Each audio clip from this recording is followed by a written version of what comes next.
something lurks in the shadows, watching, waiting. Deep in the heart of Black Hollow National Park, 3 unsuspecting souls ventured into the wilderness, believing they were alone. But what they discovered defied all logic, a creature that shouldn't exist. Their stories have been dismissed, ridiculed, and buried by those who fear the truth. What you're about to hear has been deliberately kept from the public. Because if the world knew what truly roams our forests at night, it would change everything we believe about nature. These are 3 first-hand accounts of those who have seen the impossible, and once you hear them, you'll never look at the woods the same way again. On the evening of February 1st, 2024, a hunter named Jake Monroe arrived at Ravenwood Trail, a secluded path deep in the Cascade Mountains. The sun had long since disappeared, plunging the forest into a near-total darkness. A college student at Westfield University, Jake always looked forward to these hunting trips, one of the few escapes from his exhausting academic life. That night, he was out for raccoons. He set up his predator caller, the Echo Hunter X200, blasting raccoon distress sounds to lure them in. The only sound around him was the gentle rush of Black Hollow Creek, winding through a rocky gorge that swallowed most of the ambient light. But then, something changed. A rhythmic plap, plap, plap echoed through the night. At first he thought it was water, but the timing was unnatural, almost deliberate. Every 30 seconds the noise repeated as if something heavy was stepping into the creek. A primal unease crept over him. After 4 minutes of calling, the dread became unbearable. Something was out there. Jake packed up and began the hike back to his truck, but just as he reached a clearing, a flicker of movement caught his eye. He instinctively raised his spotlight and swept it across the opposite bank. For a split second he saw it, a hulking black silhouette. Then it vanished into the undergrowth. Jake's pulse hammered in his ears. He told himself it was a trick of the light, his imagination running wild. Maybe even a bear, right? But the night wasn't done with him yet. After leaving the trailhead, he pulled over near an old ranger station to grab his phone from his vest. As soon as he stepped out of the truck, a small stone sailed out of the darkness. It landed near his feet, bounced once, then skittered underneath his vehicle. His breath caught in his throat. Someone, or something, had thrown it. Without hesitation, he dove back into the truck, slammed the door, and peeled out of there, the tires kicking up dust and gravel. That was the first time Jake truly understood. Something had been stalking him, and whatever it was, it didn't want to be seen. Nearly 3 weeks later, on February 19th, Jake Monroe returned to Black Hollow National Park, determined to shake off the unsettling experience from his last trip. This time, he chose an entirely different section, one accessible via Shadow Creek Road, parking at a secluded roadside pull-off around 5:20 p.m. The air was frigid, hovering in the low 20s, with an overcast sky and an eerie stillness. No wind, no movement, just the cold grip of winter pressing down on the landscape. Dressed in chest-high fishing waders, Jake crossed the icy waters of Silverbrook Creek and stepped into the dense forest. As before, he set up his predator call and let it echo through the trees. But the woods were silent, too silent, no movement, no animal activity. Something felt off. Deciding to move, he followed a narrow game trail that ran parallel to the water. By 6:10, the last sliver of daylight had faded, the thick pine canopy above swallowing what little ambient light remained. Then, just as he reached a small wooden bridge near an exposed rock face, it happened, a single solid knock. Somewhere behind him, at his 8 o'clock position, something struck wood with deliberate force. It sounded exactly like a baseball bat slamming into a tree. Jake's breath hitched. Every instinct screamed at him to get out. He knew the dangers of these woods. He'd encountered bears before, knew that running was the worst thing he could do. So, he forced himself to stay calm, kept walking, and gripped his spotlight tighter. But the moment he turned west to follow the creek, he heard it. Footsteps. Deliberate. Calculated. Following him. The crunch of ice and brittle twigs echoed in the darkness, pacing his every step. Whatever had knocked on that tree was now tracking him. Jake spun around, sweeping his spotlight across the trees, and that's when he saw it, a massive, upright figure slipping behind a pine. Heart hammering, he fumbled for his phone and called his best friend. The words tumbled out, voice shaking. "Get your rifle and get out here, right now. This is insane." At first his friend laughed, until he heard the fear in Jake's voice. Jake was trapped. Ahead lay deeper forest. Behind him, the thing that was stalking him. Thick thorn bushes cut off his escape, leaving him no choice but to stand his ground. He planted his boots, raised his shotgun in one hand, his spotlight in the other, and aimed it into the trees. Then, his light caught something. 40 yards ahead, partially concealed behind a pine, stood a creature unlike anything he had ever seen. Its face, primal yet intelligent. Jake would later compare it to a leaner, sharper version of King Kong, with a more pronounced nose and deep-set features. The skin was a medium gray, its face framed by wispy, lighter gray hair. Unlike the cone-shaped heads often reported in cryptid sightings, this thing's skull was rounded, more human-like, with a tuft of hair at the top, almost like a receding hairline. No eye shine, no reflection from the spotlight. The jaw was thick and blocky, not sharp like a human's, and the muscle mass was staggering. Its shoulders and arms were massive, built like a linebacker on steroids. Jake and the creature locked eyes for a few agonizing seconds. Then, as if bored, it slipped behind the tree and disappeared. Jake's survival instincts took over. He turned and plunged backward through the thorn bushes, ignoring the scratches tearing at his arms and legs. He reached the creek, splashed across the icy water, and scrambled up the embankment toward the road. He never looked back. Slamming the truck door behind him, he peeled out of there, heart still hammering, mind racing with one terrifying realization. He had just come face to face with an apex predator. That night, shaken and unsure of what to do, Jake contacted a cryptid investigator named Ben Carter.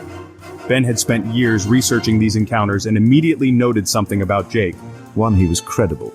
He had no history of making up stories, no desire for attention. He had been visiting this exact forest since January with nothing unusual to report, until now. Two, the location was ideal. I had explored these woods myself and knew firsthand that the dense landscape was perfect for concealing something massive and undiscovered. Jake never went back, and to this day, he still wonders what was watching him that night, and how close it really got.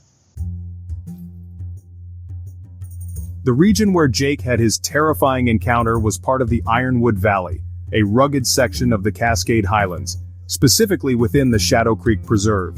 It was a prime ecosystem, rich in wildlife, dense forests, and winding waterways. Interestingly, just weeks before Jake's experience, local rangers had stocked the area with hundreds of game birds for hunting season. Yet strangely, hunters reported seeing almost none.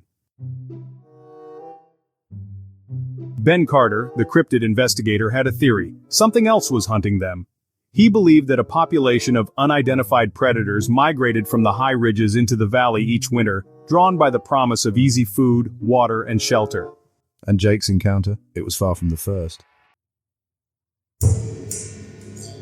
Another sighting had been reported in Silver Pine National Park just a few years prior, only 10 miles from where Jake's experience took place. That area connected to a vast, uninterrupted wilderness stretching for hundreds of miles. Was it possible that what Jake saw was part of a hidden species thriving in North America's most isolated landscapes? Or was it just a fabrication? For now, the case remained open. Another encounter in the wilderness. At approximately 11 p.m. on October 20, 2024, a 39-year-old Army combat engineer veteran named Luc Dubois was sitting around a campfire with his brother Marc Dubois, Marc's wife, and Luc's girlfriend at a secluded campsite deep in the Bitterroot Mountains of Montana. The group had driven out to this familiar spot along Cedar Hollow Road, an unofficial picnic area surrounded by thick pine forest. The air was crisp, the sky clear. It was the perfect night to relax under the stars. Earlier that evening, they had noticed some scattered trash and beer bottles, common signs of previous visitors. Luke and Mark didn't think much of it. They just focused on gathering firewood while the women stayed near the truck.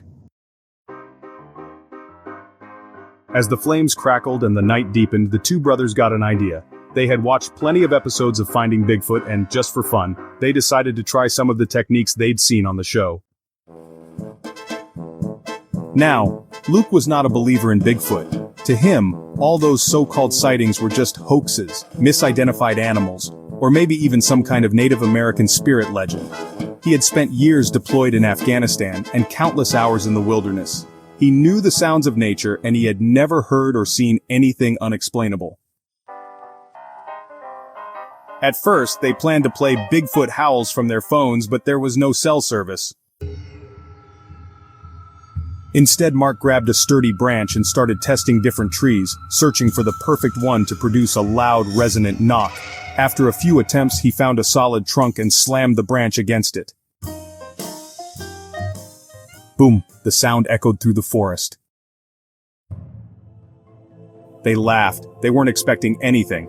Then, less than a minute later, something unexpected happened. From up on the hillside, two glowing eyes appeared in the darkness, bluish-white, piercing. The glowing orbs hovered just 25 feet away, watching them from between the trees. At first, Luke and Mark weren't alarmed. They had seen plenty of wildlife before. Probably just a deer, they thought. Curious, but nothing dangerous. Luke casually walked back to the truck and grabbed his high-powered flashlight. Meanwhile, Mark, without telling Luke, pulled out his phone and hit record. Luke assumed Mark was just using the phone's light, so he paid it no mind. The two men turned toward the glowing eyes, slowly sweeping their beams across the forest. At first nothing, just trees, rocks, darkness.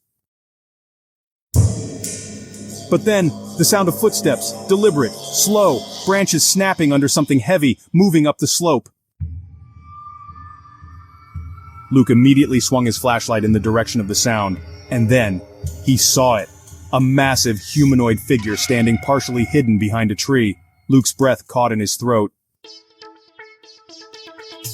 It was real. For the first time in his life, he couldn't rationalize what he was seeing. The creature was a towering 8 to 9 feet tall, covered in thick black hair, but its features weren't fully animal. It looked like a gorilla, but also, undeniably, like a man. The strangest part? Unlike every Bigfoot story he had ever heard, this thing didn't stink. There was no putrid smell, no musky odor, nothing, and its hair looked clean, almost like it groomed itself. Luke stood frozen, flashlight beam locked on the creature's muscular frame. Its skin, visible beneath the fur, was a dark, leathery gray. Then, as if it had finally grown tired of being watched, the figure shifted, and in a single, fluid motion, it disappeared into the trees. Luke's stomach lurched. He grabbed Mark's sleeve. We need to go now. Without hesitation, they turned back toward the truck. And they weren't alone. Behind them, they could hear it moving, pacing them, following. They didn't run, but they walked as fast as they could without breaking into a sprint. The women, sensing their urgency, immediately jumped into the truck. Luke and Mark barely had the doors shut before peeling out of there. As the taillights faded into the night, one thought kept hammering in Luke's mind. That wasn't supposed to happen. He wasn't supposed to see it. Yet now he could never unsee it. The encounter remains one of the most detailed and credible modern sightings in Montana. To this day, Luke refuses to return to Cedar Hollow Road. And the footage, it's never been released. Mark swears he still has it, but when asked why he won't share it, he simply says, "Some things people aren't ready for." An unforgettable encounter in the wilderness. The sheer physical presence of the creature was staggering. It wasn't just big, it was massive, with an impossibly muscular frame. Its chest was broad and defined, its arms thick and powerful, and its abdominal muscles were clearly visible, even beneath its dark fur. It was built like a bodybuilder, but on a scale that dwarfed any human. Luke and Mark stood frozen, staring in disbelief. This was real. Then, as if completely unbothered by their presence, the creature lifted something to its mouth. Luke thought it might have been food, though he couldn't be sure. What struck him most was its calm demeanor. It wasn't afraid. It simply regarded them for several long, tense seconds before turning away and walking off into the darkness. It didn't run, it didn't hurry, it just left. Then came the screams from the truck. Mark's wife had seen it through the window, and she was losing it. The men snapped out of their trance and sprinted back to the vehicle, adrenaline surging. They piled inside, slamming the doors, hearts hammering in their chests. Mark, still in shock, climbed onto the passenger window rail, camera in hand, trying to capture one last glimpse. Luke sat in the back seat, his girlfriend beside him. Their windows were down. That's when things got much, much worse. Out of the corner of his eye, Luke saw something huge, brown and fast, crawling toward them. Before he could even process what he was seeing, Mark's wife let out an ear-piercing scream. Go, go, go. The truck roared to life. Luke barely had time to react before sheer panic took over. He frantically tried to roll up his window while simultaneously pressing himself against his girlfriend, terrified that whatever was approaching might reach in and grab him. They peeled out of there, speeding down the dirt road, kicking up dust and gravel. It was only after putting several miles between them and the encounter site that they finally stopped, their hands still shaking, their breathing ragged. For several minutes, no one spoke. The silence was broken by a single question. Did that really just happen? Mark had recorded everything. Until that moment, Luke hadn't even realized his brother had been filming the entire time. Now that footage was their only proof, but they hesitated to share it. They knew what people would say. It's fake, it's just another hoax. Instead of releasing it raw, they gave it to a professional editor, someone who could enhance and brighten the footage. If they did it themselves, skeptics would just accuse them of fabricating the whole thing.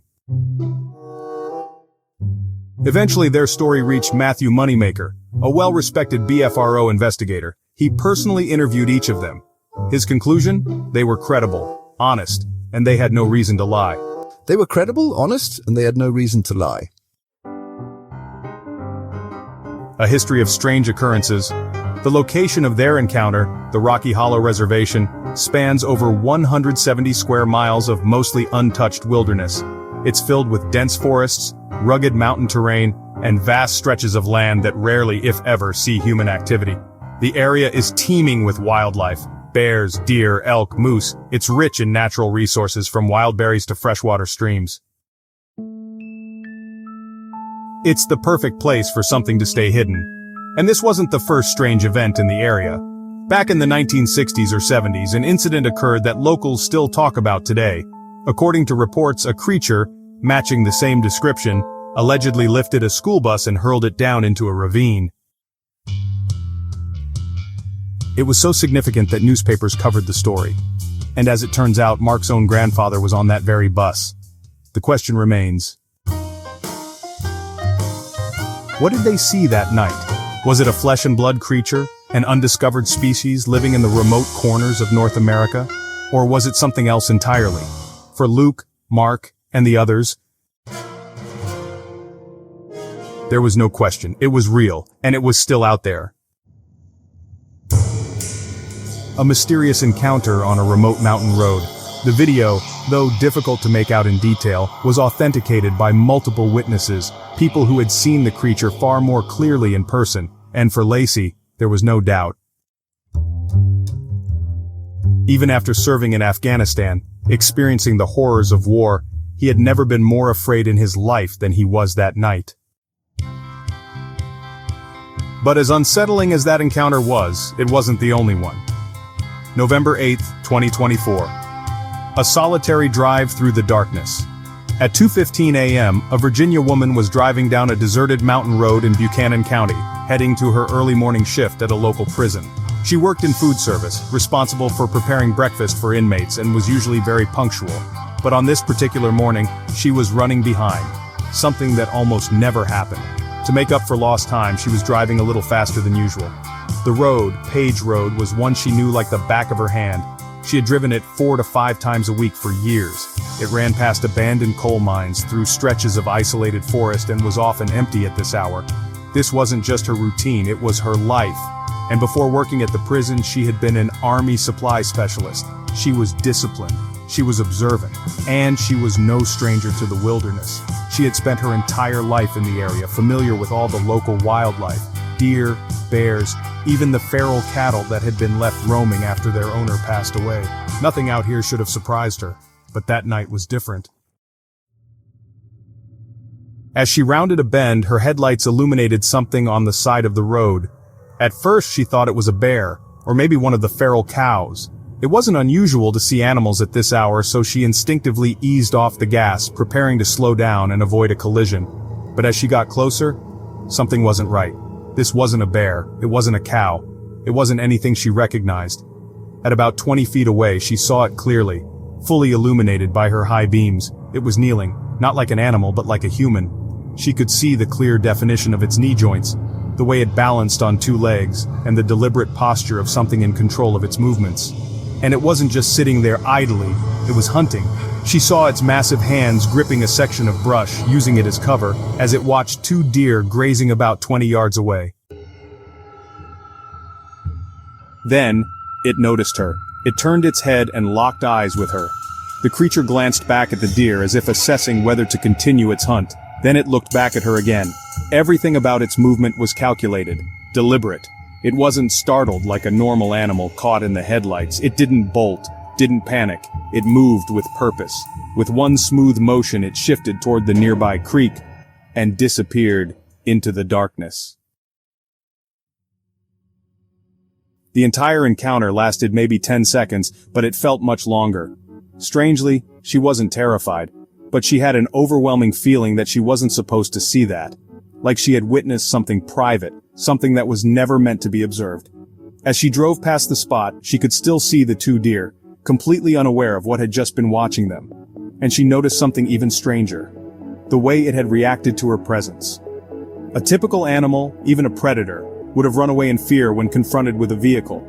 But this thing didn't. It calmly concealed itself, stepping into the shadows with full control of the situation. This suggested something unsettling. It had encountered humans before, and it knew exactly how to disappear. The more she replayed the moment in her mind, the clearer the details became. The creature was enormous, at least 4 feet across the shoulders. Even in a crouched position, it was obviously well over 7 feet tall. Its body was lean but muscular, not emaciated, not malnourished, just built for power. But it was the face that haunted her most, because it wasn't an animal's face, it was humanoid. She described it in detail. A heavy, pronounced brow ridge, a square, blocky jawline, a wide, flat nose, eyes that were spaced unnaturally far apart, at least the width of a $50 coin between them. And strangest of all, its eyes didn't reflect light. Most nocturnal animals, especially predators, have eye shine when caught in headlights. But this creature's eyes were different. They absorbed the light, like they were meant to see in the dark. What did she see that night? Was it a primate? An undiscovered species? Or something that had been out there all along, watching, hunting, avoiding human detection? For her, one thing was certain. Whatever it was intelligent, and it knew she was there. But more importantly, it knew exactly how to disappear. At first, she tried to rationalize what she had just seen. It couldn't be Bigfoot, right? Maybe it was a poacher, someone dressed in a ghillie suit, using advanced camouflage to move undetected in the woods. Hunters sometimes wore them to blend into the environment. But then, she thought about it again. Why would anyone be out there at 2:15 in the morning, in total darkness, near an abandoned mine? It didn't make sense. When she arrived at work, she casually mentioned the encounter to her coworkers. She didn't say, "I saw Bigfoot." She simply described it as a strange experience, maybe a hunter in a ghillie suit, maybe something else. But instead of laughing at her or dismissing her story, her coworkers took her seriously. Some of them even asked specific questions about the location. And then, someone made a comment that sent a chill down her spine. Yeah, there's weird stuff out there in those woods. That's when she realized this wasn't the first unusual sighting in the area. As she thought back on it, she remembered that many people in the region had stories about strange creatures in the woods. Locals spoke in hushed tones about Sasquatch-like beings, but most never formally reported them. Even her own grandparents had warned about something lurking in the forests. They called it the woolly booger. For generations, parents would tell their children stories about the creature, not as a legend, but as a warning. Stay inside at night, the woolly booger is out there. And then, another revelation. Her own mother had once reported seeing a Sasquatch near their family home in Whitewood, Virginia. Not long after her experience, she decided to submit her story to the Bigfoot Field Researchers Organization, BFRO. And wouldn't you know it, Benjamin, the same investigator who had interviewed MK, took on her case. He spent hours interviewing her. By the end of their conversation, he reached a conclusion. Her story showed remarkable internal consistency. Her description, the knee joints, the brow ridge, the unusual eye spacing, contained specific anatomical details that would be unlikely for someone to fabricate. The environmental conditions that night, clear skies, good visibility, only made her account more reliable. And her background? A military-trained observer, someone familiar with the route and someone not prone to exaggeration, all of this enhanced her credibility. But most telling of all? Her reaction. She hadn't panicked, she hadn't sensationalized the moment, she simply knew she had seen something real. The mystery remains. Despite all the information we have, one question remains unanswered. What exactly did she witness that night? A misidentified animal, an undiscovered species, or something far stranger? For now, the identity of that towering, intelligent figure lurking in the Virginia wilderness remains a mystery. Join the discussion. If you made it to the end, comment wood booger below so I know you're one of the real ones. And if you love stories like this, deep dives into strange cases, the supernatural and the unexplained, what are you waiting for? Smash that like and subscribe button for more content just like this. As always, I love you all, keep an open mind, and I'll see you in the next episode.